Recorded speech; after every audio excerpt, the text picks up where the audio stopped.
Hello friends, welcome to another beautiful episode of Fathi's world. ഇന്ന് ചതയമാണ്, അതായത് 4-ാം ഓണം.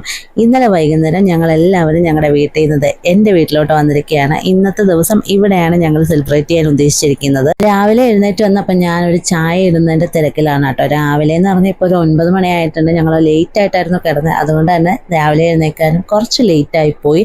അപ്പോൾ ചായ ഇടുന്ന ചടങ്ങിലാണ്. അങ്ങനെ ചായയൊക്കെ ഇട്ട് ഞാനും ഏട്ടനും പാച്ചുക്കുട്ടനും സിറ്റൗട്ടിൽ പോയി കുറേ നേരം വർത്താനമൊക്കെ പറഞ്ഞുകൊണ്ടിരുന്നു. ലേറ്റ് ആയിട്ട് എഴുന്നേറ്റത് കൊണ്ട് തന്നെ സൂര്യനൊക്കെ നേരത്തെ വന്നു എന്ന് തോന്നി. പക്ഷെ നേരത്തെ ഒന്നുമല്ല, പുള്ളി കറക്റ്റ് ടൈമിൽ തന്നെയാണ് വന്നേക്കുന്നത്. അങ്ങനെ കിച്ചണിലേക്ക് എത്തിയപ്പോൾ അമ്മയും അനിയത്തിയും ബ്രഞ്ച് ഉണ്ടാക്കുന്ന പരിപാടിയിലാണ്. ബ്രഞ്ച് എന്ന് പറയാനുള്ളതിൻ്റെ കാരണം എന്താണെന്നറിയോ, ഇത് ഉണ്ടാക്കിയൊക്കെ കഴിച്ചു വന്നപ്പോഴത്തേനും സമയം ഏകദേശം 12 മണി ആയിട്ടുണ്ടായിരുന്നു. അങ്ങനെ ഞങ്ങൾ ഫുഡൊക്കെ കഴിച്ച് പുറത്തേക്ക് ഇറങ്ങിയപ്പോൾ ഈ കാണുന്നത് എൻ്റെ കളിക്കൂട്ടുകാരനാണ് കേട്ടോ. കളിക്കൂട്ടുകാരൻ എന്ന് പറയാനുള്ള കാരണം ഇവൻ എന്നെക്കാട്ടി 1 വയസ്സ് ഇളയതാണ്. പക്ഷെ ഞങ്ങൾ സ്കൂളിലൊക്കെ പോകുമ്പോൾ ഇവനെ എന്നെ ഏൽപ്പിച്ചായിരുന്നു കേട്ടോ ഇവൻ്റെ അമ്മയും അച്ഛനും ഒക്കെ വരുന്നത്. അപ്പം അവൻ്റെ പേര് സോജിൻ എന്നാണ്. ഇത് അവൻ്റെ ബ്രദറിൻ്റെ വൈഫ് രേണുകയാണ് കേട്ടോ. ബ്രദറിൻ്റെ പേര് സോബിൻ എന്നാണ്. അപ്പം ഞങ്ങളൊക്കെ ആയിരുന്നു ഇവിടുത്തെ പ്രധാന കൂട്ടുകാർ. അപ്പം പാച്ചുക്കുട്ടനെ കണ്ടതിന് ഇവർ ഇറങ്ങി വന്നതാണ് പാച്ചുക്കുട്ടനെ കളിപ്പിക്കാനായിട്ട്. അങ്ങനെ ഞങ്ങളിരുന്ന് വർത്താനം പറയുന്ന സമയത്തേക്കും സോബിൻ പുറത്തു പോയേക്കായിരുന്നു, അവനും വന്നിട്ടുണ്ടായിരുന്നു. അങ്ങനെ ഞങ്ങൾ കുറേ സമയം അവിടെ ഇരുന്ന് വർത്താനമൊക്കെ പറഞ്ഞു. അപ്പോൾ ഇന്നത്തെ ഞങ്ങളുടെ പരിപാടി എന്ന് പറയുന്നത് എൻ്റെ അപ്പച്ചിയുടെ വീട്ടിലേക്ക് പോവാണ് ഞങ്ങൾ. അവിടെയാണ് ഞങ്ങൾക്ക് ഉച്ചയ്ക്ക് ഊണ്.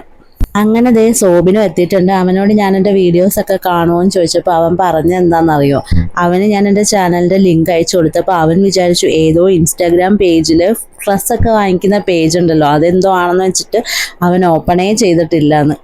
അപ്പോൾ അവനോട് വന്നതിന് ശേഷം ഞങ്ങൾ കുറേ നേരം അവിടെ ഇരുന്ന് വർത്താനം പറയുകയും ചിരിയും കളിയും ഒക്കെ ആയിരുന്നു കേട്ടോ. സോബിൻ്റെ കല്യാണം കഴിഞ്ഞിട്ട് ഇപ്പോൾ 6 മാസം ആയതേ ഉള്ളേ. ഞങ്ങളെല്ലാം കൂടി ഇരുന്ന് ഞങ്ങളുടെ പഴയ ഓണക്കാലത്തെ അയവിറക്കിക്കൊണ്ടിരിക്കുകയാണ് കേട്ടോ. നല്ല രസമായിരുന്നു പണ്ട്. എപ്പോഴും കളിയും ചിരിയും ബഹളമൊക്കെ ആയിട്ട് അതൊക്കെ രേണുകാരെ എടുത്ത് ഷെയർ ചെയ്തുകൊണ്ടിരിക്കുകയാണ്. സോബിനെ എൻ്റെ ചാനലിനെ പറ്റി 2 അഭിപ്രായം പറഞ്ഞു. നല്ല ചാനലാണ്, സെറ്റായിട്ട് വരുന്നുണ്ട്. ഉറക്കം പറ, ഞാനിപ്പോൾ അറിയുന്നേ. അങ്ങനെ വർത്താനമൊക്കെ പറഞ്ഞിട്ട് അവർ പോയി. ഇനി നമുക്ക് തിരിച്ച് നമ്മുടെ മാറ്ററിലേക്ക് വരും. അപ്പോൾ ഇന്ന് ഞങ്ങൾ പോകുന്നത് എൻ്റെ അപ്പച്ചിയുടെ വീട്ടിലേക്കാണ് കേട്ടോ. എൻ്റെ സ്കൂൾ ലൈഫ് മുതൽ കോളേജിലും ഒക്കെ ഞാൻ ഫുൾ ടൈം എൻ്റെ അപ്പച്ചിയുടെ വീട്ടിൽ തന്നെ ആയിരുന്നു. എൻ്റെ അപ്പച്ചിയുടെ വീട് എൻ്റെ വീടിൻ്റെ തൊട്ടടുത്ത് തന്നെയാണ്. അപ്പോൾ എൻ്റെ വീട്ടിലേക്ക് ഞാൻ പോകാറേ ഇല്ലായിരുന്നു, അപ്പച്ചിയുടെ വീട്ടിലായിരുന്നു ഫുൾ ടൈം. അങ്ങനെ ഞങ്ങളൊക്കെ റെഡി ആയിട്ട് വീട്ടിലേക്ക് പോകാൻ തുടങ്ങുകയാണ്. ഞാൻ വീട്ടിൽ നിന്ന്, അതായത് ഏട്ടൻ്റെ വീട്ടിൽ നിന്ന് വന്നപ്പോൾ എടുത്തുകൊണ്ട് വന്ന ചെരുപ്പാണ് നിങ്ങൾ കാണുന്നത്. വല്ല ഗെറ്റപ്പിലൊക്കെ ഒരുങ്ങിയാണെങ്കിലും ചെരുപ്പ് എനിക്ക് വേറെ ഇല്ലാത്തത് കൊണ്ട് അത് തന്നെ ഇടേണ്ട അവസ്ഥ വന്നു. പുതിയൊരു ചെരുപ്പ് പോകുന്ന വഴി വാങ്ങിച്ച് തരാമോ എന്ന് ഏട്ടൻ്റെ അടുത്ത് ചോദിച്ചപ്പോൾ കഴിഞ്ഞ ദിവസമല്ലേ നീ പുതിയ ചെരുപ്പ് വാങ്ങിച്ചത്, അതുകൊണ്ട് ഇന്നിനി വാങ്ങിക്കേണ്ട, ഇതുകൊണ്ട് അങ്ങ് നടന്നാൽ മതി എന്ന് പറഞ്ഞിട്ടാണ് ഈ പോകുന്നത്. അങ്ങനെ പാച്ചക്കുട്ടൻ്റെ അമ്മയുടെ അനിയത്തിയുടെ കൂടെ പുറയിലാണ് ഇരിക്കുന്നത്. പാച്ചക്കുട്ടൻ ഇട്ടിരിക്കുന്ന ഡ്രസ്സ് എൻ്റെ അനിയത്തി വാങ്ങിച്ചു കൊടുത്തതാണ്. ഞാൻ ഇട്ടിരിക്കുന്ന ഡ്രസ്സ് അവൾ വാങ്ങിച്ചു തന്നെയാണ്. അവൾ ഇട്ടിരിക്കുന്നത് അവൾ തന്നെ വാങ്ങിച്ചതും, അമ്മ ഇട്ടിരിക്കുന്നത് അമ്മയ്ക്ക് ഞാൻ വാങ്ങിച്ചു കൊടുത്തതും, ഏട്ടൻ ഇട്ടിരിക്കുന്നത് ഏട്ടൻ അമ്മ വാങ്ങിച്ചു കൊടുത്ത ഡ്രസ്സൊക്കെയാണ് കേട്ടോ. അപ്പം ഇതാണ് ഞങ്ങളുടെ ആ ഒരു ജംഗ്ഷൻ എന്ന് പറയുന്നത്. അങ്ങനെ ഞങ്ങൾ പോയിക്കൊണ്ടിരിക്കുകയാണ്. കഴിഞ്ഞ ദിവസം ധൃതി വെച്ച് എൻ്റെ വീട്ടിലേക്ക് വന്നപ്പോൾ സാധനങ്ങൾ പാക്ക് ചെയ്യുന്ന കൂട്ടത്തിൽ പാച്ചുക്കുട്ടനുള്ള ഡയപ്പർ എടുക്കാൻ മറന്നുപോയിട്ടുണ്ടായിരുന്നു. അപ്പോൾ ഇപ്പോൾ ആൾ ഡയപ്പർ ഇല്ലാതെ ഇരിക്കുന്നത്. അതുകൊണ്ട് ഞങ്ങൾ പോകുന്ന വഴി ഒരു കടയിൽ കയറി ഡയപ്പർ വാങ്ങിക്കാൻ വേണ്ടി വണ്ടി നിർത്തിയതാണ്. അതെല്ലാം കഴിഞ്ഞ് ബേക്കറിയിൽ പോയി കുറച്ച് ബേക്കറി ഐറ്റംസും സാധനങ്ങളും ഒക്കെ എടുത്ത് ഞങ്ങളിത് അപ്പച്ചിയുടെ വീടിൻ്റെ അവിടെ എത്താറായേ. ഇപ്പോൾ ഞങ്ങൾ താമസിക്കുന്ന വീടിൻ്റെ അവിടെ നിന്ന് ഏകദേശം ഒരു 20 മിനിറ്റ് കൊണ്ട് എത്തുന്ന ദൂരമേ ഉള്ളൂ കേട്ടോ. അങ്ങനെ ഞങ്ങൾ അവിടെ എത്തിക്കഴിഞ്ഞു. ഞങ്ങളെ വെയിറ്റ് ചെയ്ത് ഉച്ചയ്ക്ക് മുതൽ ചേച്ചി അവിടെ നിൽക്കുകയാണ് കേട്ടോ. ഞങ്ങൾ വരാമെന്ന് പറഞ്ഞിട്ട് ഇപ്പോൾ ഏകദേശം ഒരു 3:30-4 മണിയായി. ഓൾറെഡി ഞങ്ങൾ ലേറ്റായിട്ട് എഴുന്നേറ്റതുകൊണ്ട് ഞങ്ങളുടെ ബ്രേക്ക്ഫാസ്റ്റ് ലേറ്റായി. അങ്ങനെയാണ് താമസിച്ചത്. ചേച്ചിയെ നിങ്ങൾക്ക് നേരത്തെ എൻ്റെ വീഡിയോയിൽ കണ്ട് പരിചയം ഉണ്ടായിരിക്കും. ബിന്ദു ചേച്ചിയാണ്, എൻ്റെ അപ്പച്ചിയുടെ മരുമോളാണ് കേട്ടോ. എന്തൊക്കെ പറഞ്ഞാലും ചേട്ടനൊരു ചെരുപ്പ് വാങ്ങിച്ചു തരുമെന്ന് വിചാരിച്ചു, പക്ഷെ വാങ്ങിച്ചു തന്നില്ല. ഈ വരുന്നത് ബിന്ദു ചേച്ചിയുടെയും കണ്ണൻ ചേട്ടൻ്റെയും മോനാണ് കേട്ടോ, ശ്രീകുട്ടൻ. അതായത് എൻ്റെ അപ്പച്ചിക്ക് 5 മക്കളാണ്. അതിൽ 4-മത്തതാണ് കണ്ണൻ ചേട്ടൻ, 5-മത്തതാണ് അപ്പച്ചേട്ടൻ. അപ്പം കണ്ണൻ ചേട്ടൻ്റെയും ബിന്ദു ചേച്ചിയുടെയും മോനാണ് ശ്രീകുട്ടൻ. ഇതാണ് എൻ്റെ അപ്പച്ചി. ഞങ്ങൾ വരുന്നത് പ്രമാണിച്ച് അപ്പച്ചി രാവിലെ തന്നെ കുളിച്ച് റെഡിയായി സെറ്റ് സാരിയൊക്കെ ഇവിടെ തിരിക്കുകയായിരുന്നു. പക്ഷേ ഞങ്ങൾ കുറച്ച് ലേറ്റായിപ്പോയി.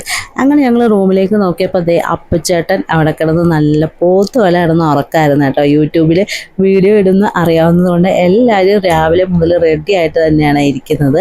അങ്ങനെ ഞങ്ങളെല്ലാവരും കൂടി കുറേ സമയം അവിടെ ഇരുന്ന് വർത്താനമൊക്കെ പറഞ്ഞു. ഞാൻ വീഡിയോ എടുക്കുന്ന കണ്ടിട്ട് അപ്പച്ചേട്ടൻ അവിടെ ഇരുന്ന് പറയുകയാണെ എന്നെ കുറച്ച് പുകഴ്ത്തി പറയാൻ വേണ്ടിയിട്ട്. അങ്ങനെ പാച്ചുക്കുട്ടൻ ആദ്യം അവരുടെ അടുത്ത് ചെല്ലാനായിട്ട് കുറച്ച് പാടൊക്കെ ഉണ്ടായിരുന്നു. പക്ഷെ അടുത്ത് കഴിഞ്ഞപ്പോഴത്തേനും ഭയങ്കര കമ്പനിയായി. അടുക്കളയിലോട്ട് പോയി നോക്കിയപ്പോൾ ഞങ്ങൾക്ക് കഴിക്കാനുള്ള ഫുഡ് അവിടെ റെഡിയാക്കി വെച്ചിട്ടുണ്ടായിരുന്നു. ബിന്ദു ചേച്ചി ചോറും ചിക്കനും പരിപ്പും മോരുകറി, കപ്പ വേവിച്ചതും സാമ്പാറും പായസം ഒക്കെ ഉണ്ടായിരുന്നു. സാമ്പാറൊക്കെ കണ്ടിട്ട് ഞാൻ ചേച്ചിയോട് ചോദിക്കുകയാണ്, ഇത് തിരുവോണത്തിന് വെച്ച സാമ്പാറാണോന്നേ. അങ്ങനെ ഫുഡൊക്കെ ഞാൻ നോക്കി. അങ്ങനെ പായസം എവിടെയെന്ന് തപ്പി നോക്കിയപ്പോൾ പായസത്തിൻ്റെ വീഡിയോ എടുത്തുകൊണ്ടിരുന്നപ്പോൾ ചേച്ചി പറയാണ്, പായസത്തിൻ്റെ വീഡിയോ ഇങ്ങനെയല്ല എടുക്കുന്നത്, ഞാൻ കാണിച്ചു തരാമെന്ന് പറഞ്ഞിട്ട് ഇത് ഇളക്കിയൊക്കെ കാണിക്കുകയാണേ. പാച്ചിക്കുട്ടൻ ശ്രീകുട്ടൻ്റെ അടുത്ത് പെട്ടെന്ന് അടുത്ത് കേട്ടോ. ഇപ്പോൾ അവർ രണ്ടുപേരും കൂടെ ബോളൊക്കെ കളിച്ചുകൊണ്ടിരിക്കുകയാണ്. അങ്ങനെ എല്ലാവരും കൂടെ കുറേ സമയം അവിടെ ഇരുന്ന് വർത്താനൊക്കെ പറഞ്ഞു. ഞാൻ നേരത്തെ പറഞ്ഞല്ലോ, എൻ്റെ സ്കൂൾ ലൈഫ് കോളേജിലും ഒക്കെ ഞാൻ അപ്പച്ചിയുടെ അവിടെ നിന്നാണ് പഠിച്ചത്. അങ്ങനെ ഞാൻ 10ാം ക്ലാസ്സിൽ പഠിക്കുമ്പോഴാണ് ശ്രീകുട്ടൻ ഉണ്ടാവുന്നത്. ഇപ്പോഴത്തെ അവൻ എൻ്റെ അത്രയായി കേട്ടോ. അങ്ങനെ 10ാം ക്ലാസ്സിൽ പഠിക്കുന്ന സമയത്ത് ഞാൻ എക്സാമിൻ്റെ ടൈമിലൊക്കെ പഠിക്കുമ്പോൾ ഇവൻ കമന്ന് പോലും വീണിട്ടുണ്ടായിരുന്നില്ല. ഇവനെ കട്ടിലേക്ക് കിടത്തിയിട്ട് ഞാൻ ഇവനെ പഠിപ്പിച്ചാണ് കേട്ടോ പഠിച്ചത്. അങ്ങനെ ഞങ്ങൾ കുറച്ച് നേരം മുറ്റത്തേക്കൊക്കെ നോക്കി ഇങ്ങനെ ഇരുന്നു. മുറ്റത്തേക്കല്ല, റോഡിലൊക്കെ നോക്കിയിരുന്നു. അപ്പോൾ ഇവിടുത്തെ പൂജമുറിയാണ് കേട്ടോ. നല്ല രസമല്ലേ കാണാനായിട്ട്. ഞങ്ങൾ ഇവിടെ വന്നിട്ട് ലഞ്ച് കഴിക്കുന്നത് ഏകദേശം 3 മണി 3:30 എന്തോ ആയി കേട്ടോ. അങ്ങനെ ഞാൻ എല്ലാവരും കഴിക്കുന്ന വീഡിയോ എടുത്തുകൊണ്ടിരുന്നപ്പോഴാണ് അപ്പുച്ചേട്ടൻ ആ ഒരു സ്പെഷ്യൽ പാത്രത്തിൽ കഴിച്ചുകൊണ്ടിരിക്കുന്നുണ്ട്. അപ്പുച്ചേട്ടൻ മാത്രമല്ല കേട്ടോ, ഞങ്ങൾ അവിടെ നിൽക്കുന്ന സമയത്ത് എല്ലാവരും ഇതുപോലത്തെ ബേസനിലായിരുന്നു ചോറ് കഴിച്ചുകൊണ്ടിരിക്കുന്നത്. എല്ലാ കറികളും കൂടി ഇട്ട് ഇളക്കിയാണ് കഴിക്കുന്നത്. അതിനൊരു സ്പെഷ്യൽ ടേസ്റ്റൊക്കെ ആയിരുന്നു കേട്ടോ. അങ്ങനെ ഫുഡൊക്കെ കഴിച്ചിട്ട് ഞങ്ങളിത് ഒന്ന് ഉറങ്ങി എഴുന്നേറ്റപ്പോഴത്തേക്കും കണ്ണൻ ചേട്ടനും ജോലി കഴിഞ്ഞ് എത്തിയിട്ടുണ്ടായിരുന്നു. ഇതാണ് കണ്ണൻ ചേട്ടൻ, അതായത് അപ്പച്ചിയുടെ 4ാമത്തെ മോൻ. ഇത് ശ്രീകുട്ടൻ്റെ അച്ഛൻ. അങ്ങനെ നേരെ വന്ന് കണ്ണൻ ചേട്ടൻ പാച്ചക്കുട്ടനെയൊക്കെ കളിപ്പിച്ചിട്ടുണ്ടായിരുന്നു. അങ്ങനെ ഞാൻ വീഡിയോ എടുക്കുന്ന കാര്യം അറിഞ്ഞതേ ഇല്ല. ശ്രീകുട്ടൻ അകത്തുനിന്ന് വിളിച്ച് പറഞ്ഞപ്പോഴാണ് മനസ്സിലായത് ഞാൻ അണ്ണൻ്റെ വീഡിയോ എടുത്തുകൊണ്ടിരിക്കുകയാണെന്ന് കേട്ടോ.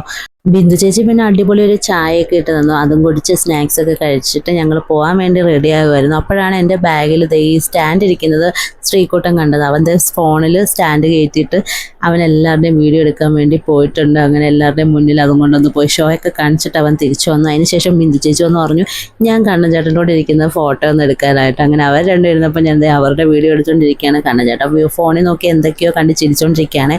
എൻ്റെ യൂട്യൂബ് വീഡിയോസൊക്കെ കണ്ടിട്ട് എപ്പോഴും അഭിപ്രായമൊക്കെ പറയാറുണ്ട്. എന്താ അഭിപ്രായം, കൊള്ളില്ല എന്ന് തന്നെ. അങ്ങനെ അവരുടെ രണ്ടിൻ്റെ വീഡിയോസൊക്കെ എടുത്തു കഴിഞ്ഞിട്ട് ബിന്ദു ചേച്ചി എഴുന്നേറ്റ് വന്ന് പതിയെ എൻ്റെ ചെവി പറയാൻ കേട്ടോ, ശരിയായില്ല എൻ്റെ മുടിയൊന്നും, ഞാൻ മുടി ചീവിയിട്ട് ഒന്നുകൂടി എടുക്കുമെന്ന്. ഞാൻ പിന്നെ ഓടിച്ചു. പിന്നെ പാച്ചക്കോട്ടെ എല്ലാവർക്കും ഉമ്മയൊക്കെ കൊടുത്ത് ഞങ്ങളിതേ യാത്രയൊക്കെ പറഞ്ഞ് ഇറങ്ങുകയാണേ. പണ്ട് ഞാൻ ഫുൾ ടൈം അപ്പച്ചിയുടെ വീട്ടിൽ തന്നെ ആയിരുന്നു കേട്ടോ. പക്ഷെ കല്യാണമൊക്കെ കഴിഞ്ഞ് ഈ ഒരു 5 വർഷം കൊണ്ട് നല്ല മാറ്റം ഉണ്ടായി. ഞാനിപ്പോൾ ഇങ്ങോട്ട് വല്ലപ്പോഴൊക്കെയാണ് വരാറുള്ളത്, ഒരു ഗസ്റ്റിനെ പോലെ. അപ്പോൾ ഞങ്ങളിതേ പരിപാടിയെല്ലാം കഴിഞ്ഞ് വീട്ടിലേക്ക് പോകണം. അപ്പച്ചി മേളിൽ നിന്ന് ടാറ്റയൊക്കെ പറയുന്നുണ്ട് പാച്ചക്കുട്ടൻ്റെ അടുത്ത്. ഞാൻ പിന്നെയും വണ്ടിയിൽ കയറിയിട്ട് വീഡിയോ എടുക്കുന്നുണ്ട് കേട്ടോ. അപ്പുച്ചേട്ടാ ഇതെന്തൊരു ശല്യമാണെന്ന് ചോദിച്ചുകൊണ്ടിരിക്കുകയാണ്. അപ്പോൾ എല്ലാവരുടെ അടുത്തും ടാറ്റയൊക്കെ പറഞ്ഞ് ഞങ്ങൾ നേരെ വീട്ടിലേക്ക് പോവുകയാണേ.